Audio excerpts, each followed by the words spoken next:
Hi, everyone. Welcome to All About the Joy. I'm Carmen Lisa, your host, and this is the Private Lounge. All right, Joel, how you doing? It's so nice to have you on the show It's, it's, again. it's an honor to be back, Carmen, on AATJ, All About the Joy.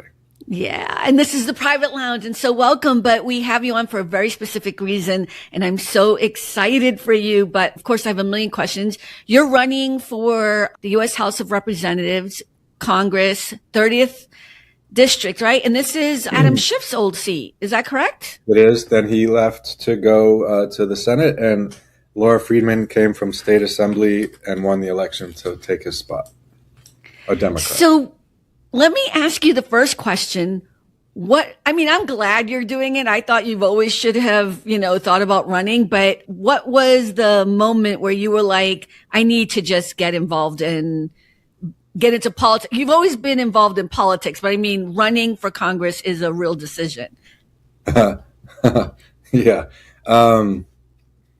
Well, obviously people have been telling me to run forever, and I'm always like, no.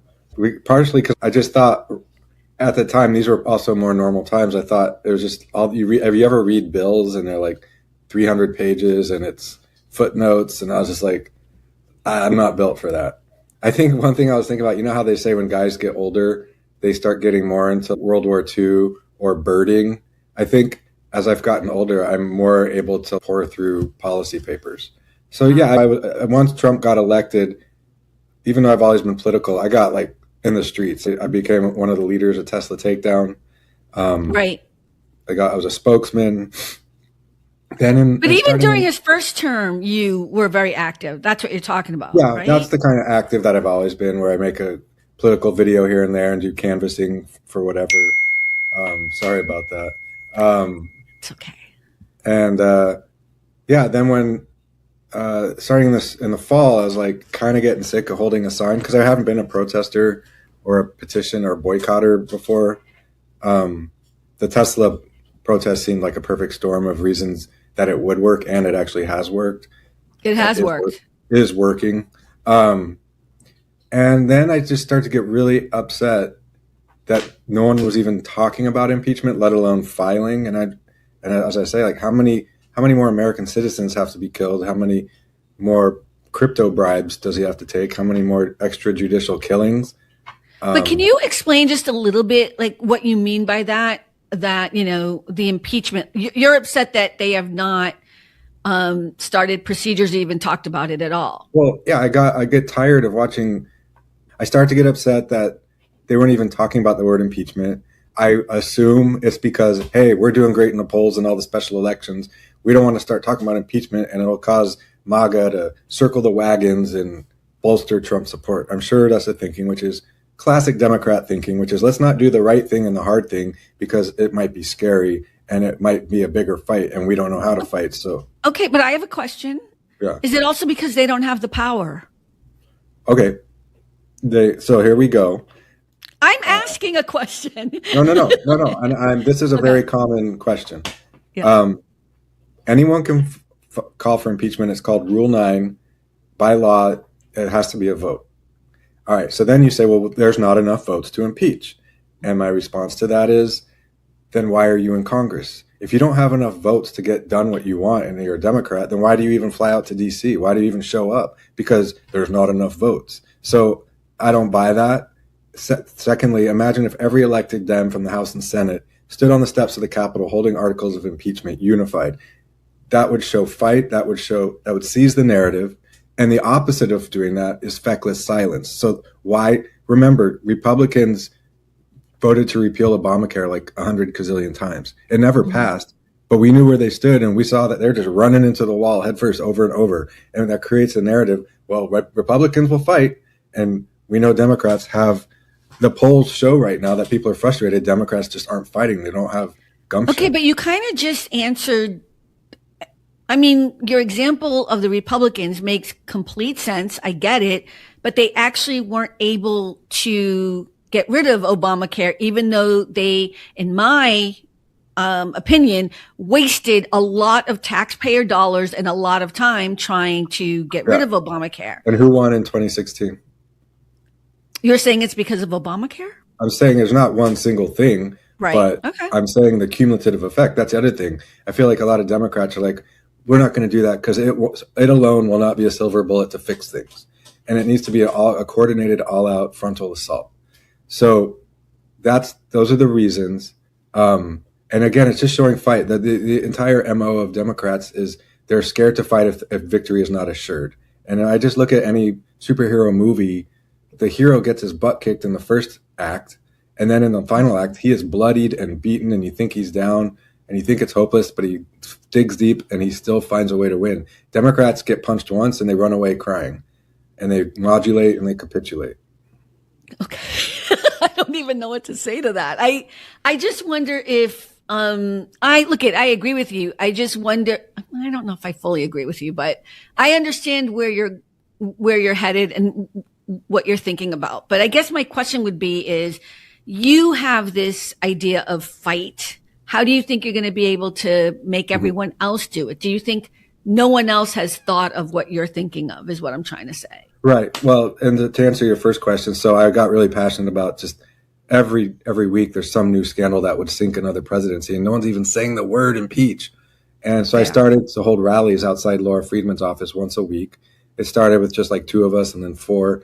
By the end of it, we had like 25 people all in her office, very respectful, writing our comment cards. She would not respond.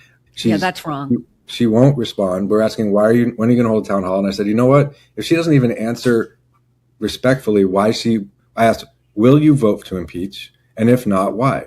And she wouldn't answer that. And I said, if she doesn't respond, I'm going to run against her. So I ran against her.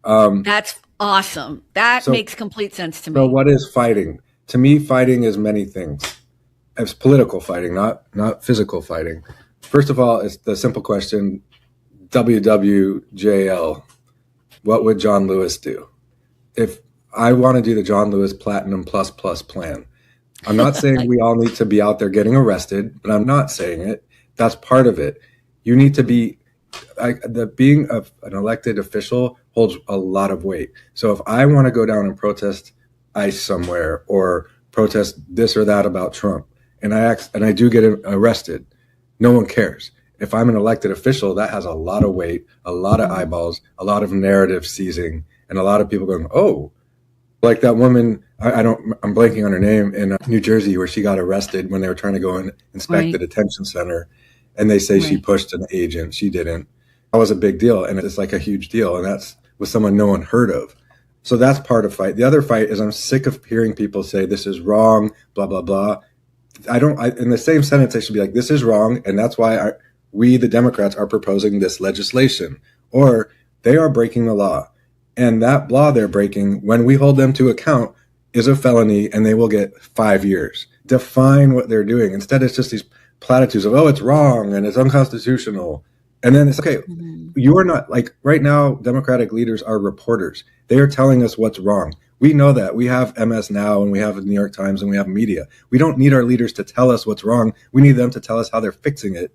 And the last part of fight is mobilize people. For instance, I represent the 30th district, 3 movie studios, a ton of creative people, from content creators to the creative middle class. There's a huge Armenian culture and population here. It's 750,000 people. We should be leveraging that power of community to fight. And this is something we told Laura Friedman, who I'm running against. We said, if you hold a rally right now about agricultural policy, you might get like 10 people. If you hold a rally where you're holding articles of impeachment that you're about to file the next day you fly to Congress, you will have 3,000 people cheering for you. And it's like we have such a we're a major city. We should be leveraging the power of the people, which is what I've been doing for the last year through Tesla Takedown. I organized ICE Out rallies. We had 1,500 people. Again, I credit Donald Trump and the killing of Alex Freddie more than anything I did, but I'm mobilizing the people, or we are. It's not me. Well, it sounds like to me that you really got, I don't want to say inspired, but really upset that your representative isn't actually talking to the people, isn't actually having, did she not have any town halls at all? It's funny. She's a good person and a nice person by all accounts, so I really don't want to go after her as much as the party itself. And I wish she was a man, because I have this great phrase: I'm not running against a man, but a mindset. So I don't. So she held a town hall. It was on C-SPAN in April. And in it, she's like, it's important to look your constituents in the eye. That was when all the Republicans were hiding. Right. She's like, I went down to Orange County and held a town hall because their representative wouldn't even show up. And by any measure, I don't think she's held a town hall since after those words. And I got her on video saying it. But I actually contacted her office and I said, I would, because I found this all out because I wanted to watch her town halls just to see who she is, what she talks about, more detail. I couldn't find anything. So I contacted them. I said, I would like a list of all her town halls, if any are on video, and I would like to know when her next town hall is. She pointed me to one other town hall she did with another person, and then that was it. And it was like a 3-paragraph response. Thank you. I appreciate the response. But no mention of any future town halls. It's crazy. Yeah, that is crazy. I mean, that part is inspiring that you've, like, I understand better that part of it than I always go back to like AOC and the three of them when they started out and they had the fire in the belly. And, you know, they were kind of like how you are right now. They were upset and angry and ready to take on Congress. And we've watched them also kind of acquiesce. And I don't think it's because of anything that they're doing wrong. It's that the institution of our Congress is, you know what I mean? There must be something happening there that makes it harder to do what I think those three, when they started out, wanted to do. Does that make sense? I know what you're saying. I don't, like, if we just focus on AOC, I wouldn't say she acquiesced. I don't mean that she acquiesced on purpose. What I'm saying is, well, but she's not running around with articles of impeachment.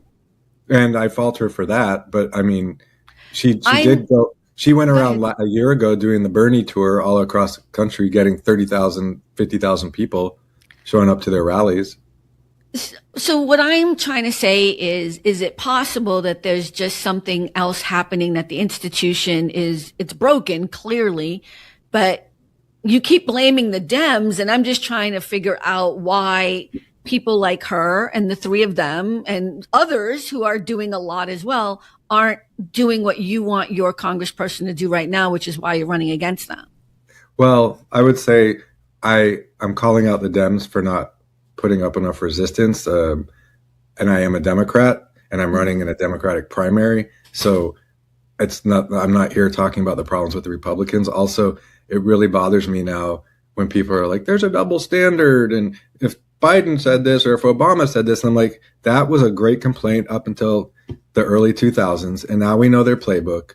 And if we're still just complaining after knowing their playbook all this time, we're enabling the abuser. Like, we know the problem and we haven't fixed it and we haven't pushed back. And there's a lot of ways to push back on the double standards. That is a whole other conversation. That's a whole other conversation. Well, let's talk about AOC for a minute. I would say real quick, because I'm running and it's crazy experience so far. I'm just over a month in. I see how really good people, you get sucked into it. And it's a lot because you have good intentions. You don't want to rock the boat. You want to follow the party lead. You want your committee assignment, and say your issue is opiate addiction. And that's what inspired you to go to Congress. Well, people want you to take all these stands on these controversial things like trans something or some crazy environmental thing where the community doesn't want it or does want it. And all your constituents are like, take a stand. Blah, blah. And you're like, if I do that, it could end my career in politics. And then the whole reason I joined was for opiate, and I won't even get anything done there. So then you want to compromise. So I think that's part of it. Me, I'm not doing this to like get that committee assignment and keep my head down and do this for re-elections. Like, I want to stick my neck out. I want to take the punches and I want to call people out. And I want Congress to honor its oath to the Constitution. It has been broken for decades, and that's how we got into this mess. The system of government is designed to handle Donald Trump. Like, it was designed for a tyrant. It's how to handle it. It's Congress that's not doing its job. Can we go back and talk a little bit about AOC and the whole Taiwan situation? Because you had kind of put that in the and I didn't see it live. I'd heard about it. I saw snippets or whatever, but basically she was at, let me just get my little paperwork. She was at the Munich Security Conference, And someone asked her, should the United States defend Taiwan if China invades? And she kind of hesitated and didn't answer quickly enough, fast enough, on point enough. And I just wanted to get your feeling, because then that became like a huge meme and a huge talking point. I want to get your feedback on that. Well, there's a lot of ways to skin this cat or look at it from a variety of angles. The first angle is what we were just talking about. If a Republican paused that long, just any other Republican, whether we heard of him or not, it wouldn't even have made the news. If Trump paused like that, well, that's okay. But for some reason, this female former bartender is held to this high standard where she's supposed to be like an expert. And if she just pauses or has a brain fart, and who knows what happened? Maybe her stomach hurt. Like, we don't know.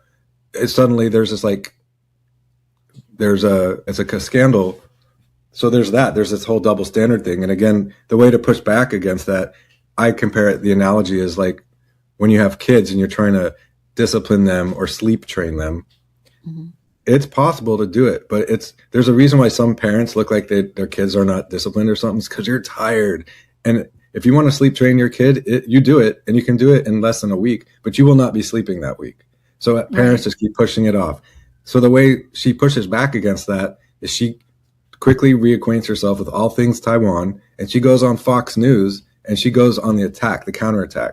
But she's busy and she's doing this and she's doing that. And so the narrative grows. And it was ridiculous that the president of the United States was talking about something nothing to do with AOC, and he goes out of his way, punching down. It's a power dynamic. He's more powerful. Mm-hmm.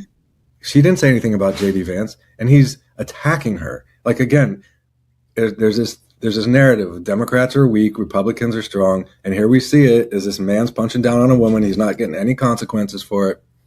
As far as her pause, I mean, it didn't look good. I mean, just as far as extemporaneous speaking, but just so people who didn't see it, I mean, basically she could have answered it in a whole different, I mean, I feel bad for people because people get so incensed because they hate someone. And let's just be honest, that's why this happened. People want to hate AOC. So instead of being like she had a brain fart or she had a moment, or maybe she doesn't know what's going on with China and Taiwan, she didn't know what to say. She could have answered it 15 different ways. She's a representative of New York. She's not into foreign policy. She could have said, you know what? I don't have enough information at the moment. I'm going to get back to you with an answer. There are different ways to answer that, but you know what? You can't be perfect all the time. So I just want our audience to know what happened. And then people who want to hate on AOC, whose name is, what's her real name? Alexandra Ocasio-Cortez. Yeah. And that's the other thing. JD Vance called her Miss Cortez, which isn't even her last name. It's Ocasio-Cortez. Yeah. JD Vance, whatever. But I would say so just so people know what happened. Yeah. Another thing running, just in the short amount of time I've been running, I'm feeling it from people. Like suddenly I'm a different reality that I exist in, and I'm supposed to know things, and I'm feeling it, how like people expect you to be this best speaker and never make a mistake. It's like we hold our politicians to a higher standard that is we don't even hold our CEOs to that. But we don't even hold the president to that standard. So I don't, you know what I mean? It's such a weird dynamic. But happening. I would say about Taiwan, it's really interesting that was what this was all about for me. Because first of all, she should know about it because representatives take votes on matters of, if Congress was functioning, they would take votes on foreign policy. Right. Under Obama, they wouldn't do anything. And he was begging them to hold a vote on Syria and they wouldn't. But I've been asking for a couple of years now, like I'm not up on Taiwan, and I've just been asking people who are like either from Taiwan or know this. I'm like, why would it be bad if China invaded Taiwan? Like, how would it affect my life? Right. Like, I can tell you how Russia invading Ukraine affects my life, but we don't know enough. But like, what would it do to the world economics? Would the people of Taiwan be suffering, or would they just be living under So it's just kind of this calling card of like, we can't let China go after Taiwan, and I'm just like, could we explain why that's bad? So I need to research that too. I'm not yet an elected official, so this one pocket of foreign policy I'm still looking into. Well, I think it's interesting that you say that as you've started doing this, that people expect so much from you, And I'm curious how you're kind of answering people back when maybe they're pushing too hard.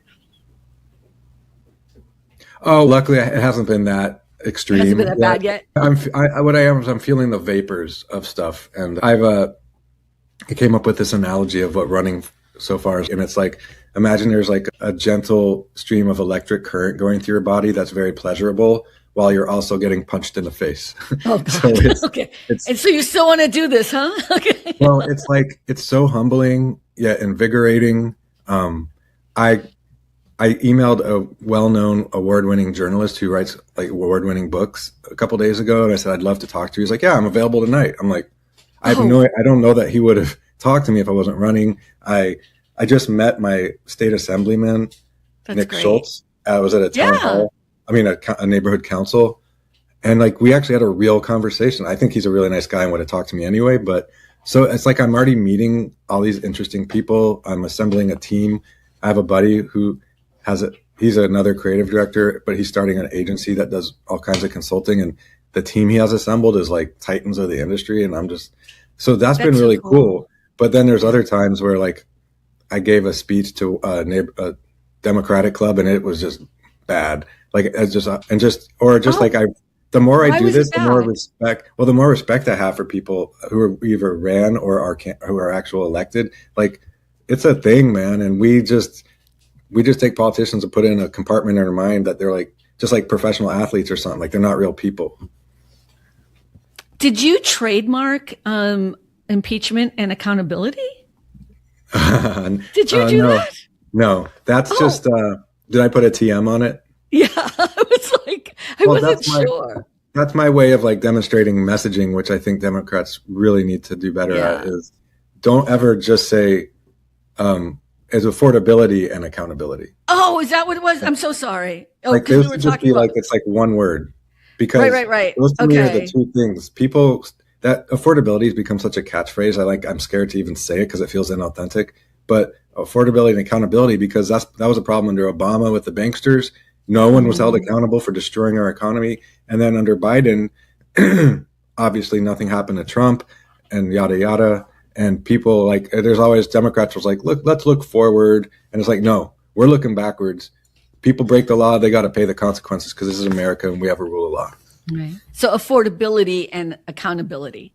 Yeah. Although impeachment and accountability kind of works too. Let's talk about some of the things that are really dear to you.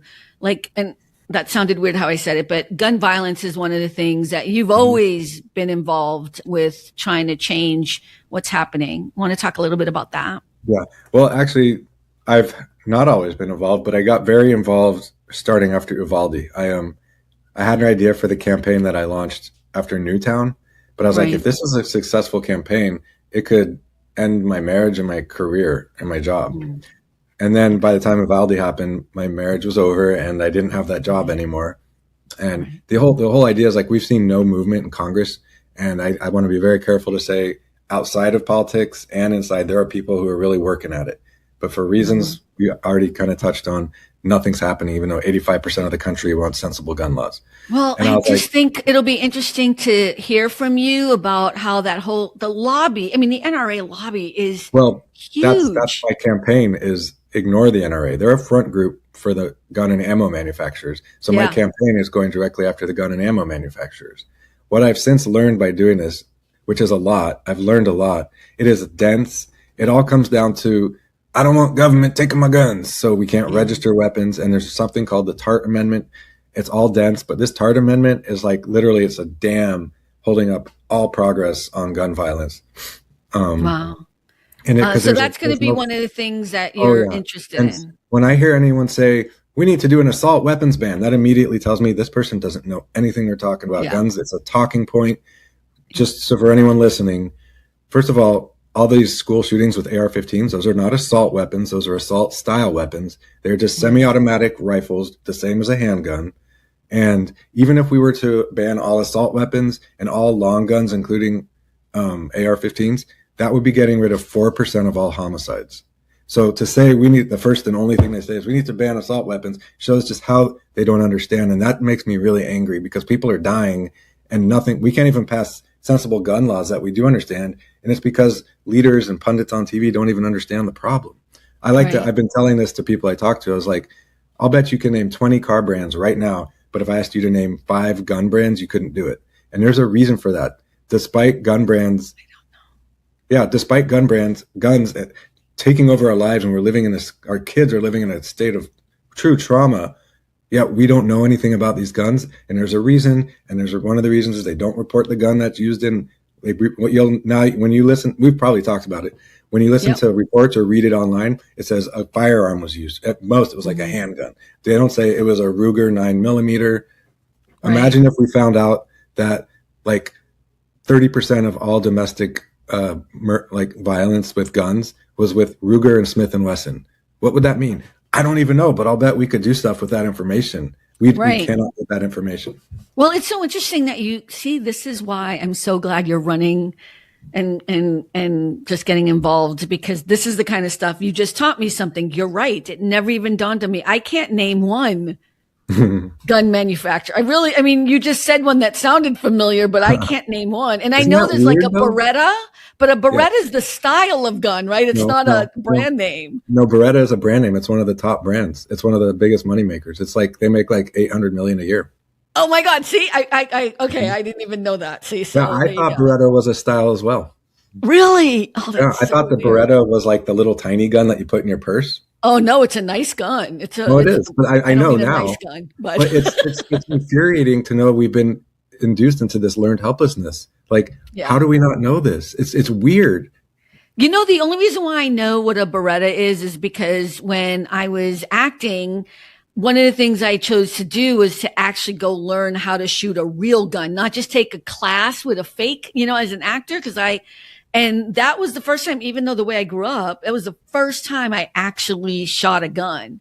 And I have to tell you, I mean, I was like, and I'm good. I never need to do that again. Like I realized the power of it and how, anyways, whole other conversation. For the record, I love shooting guns. I think they're fun. I'm not anti-gun. I'm very pro-gun range. Right. And back in the day, I would take dates to go shooting. It was just like kind of a fun icebreaker. Are you a fan of people who say they, hunt and that's why they have 95 guns and Uzis? Probably not. I'm not a fan of that statement because I don't think it's honest. You don't use AR-15 to hunt. Right. I've done like a lot. I don't want to I know so much and I could talk about it. So you're gonna have to regulate me, but no, it's okay. It's collector. It's the way people collect guns. There is first of all, it's, as I says on my website, it's in the business interest of gun and ammo companies to create a culture of fear and violence in order to increase profits. What's your website again? NameThem2ShameThem.com. I'm sorry. You're one for Congress. Oh, you're so funny. Well, the Congress one is JoelLavaForCongress.com. Yeah, you forgot for a moment why we're here. Well, we were talking about guns. I just want to make sure for the audio. It's JoelLavaForCongress.com. Yeah. Right. You're so awesome. I love it. So, it's, there's like this hysteria and there's this fear. That's why gun sales go up under Democratic presidents, because there's just this, the gun industry builds up the hysteria along with a lot of other people.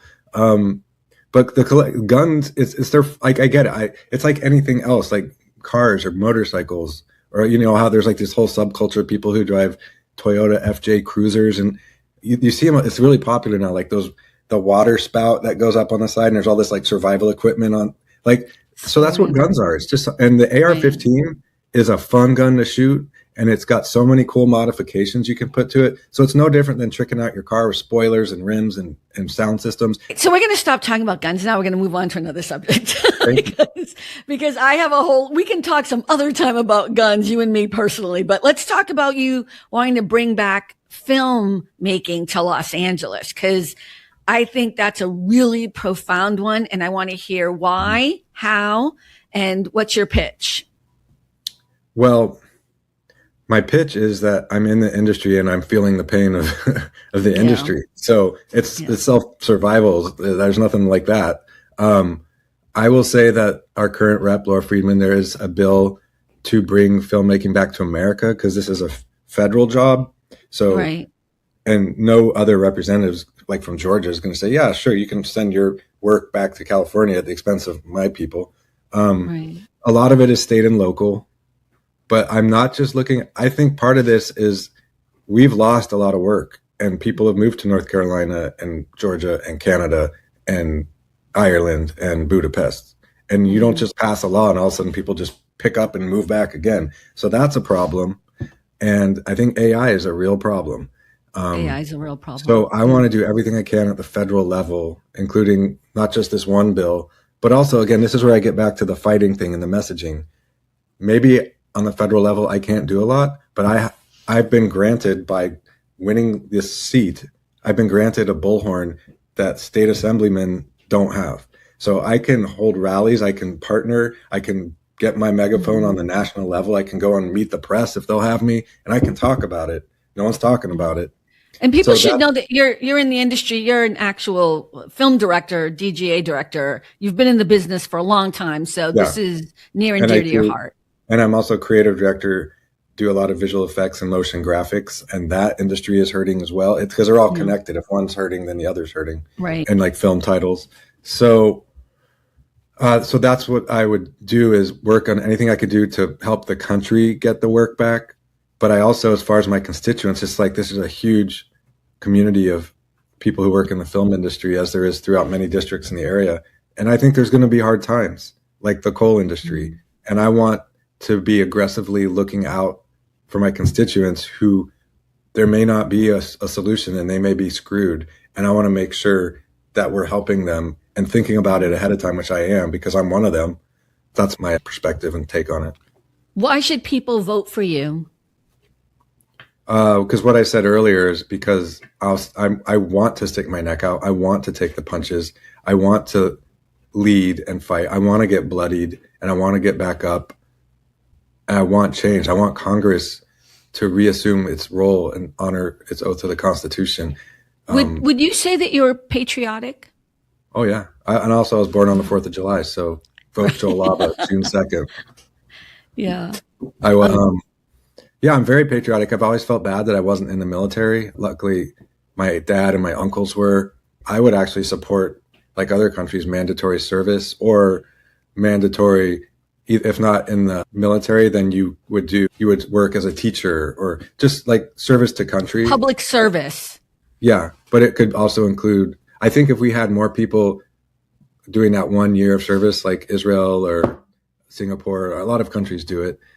I think the way we approach our wars, like we're about to invade Iran. It's all right. I say that too. If people had more skin in the game, we'd have more perspective. I think we've benefited from 40 years of prosperity and peace overall, not counting 9/11, but like the general American hasn't felt it. And here we are. People think they were born on third and think they hit a triple.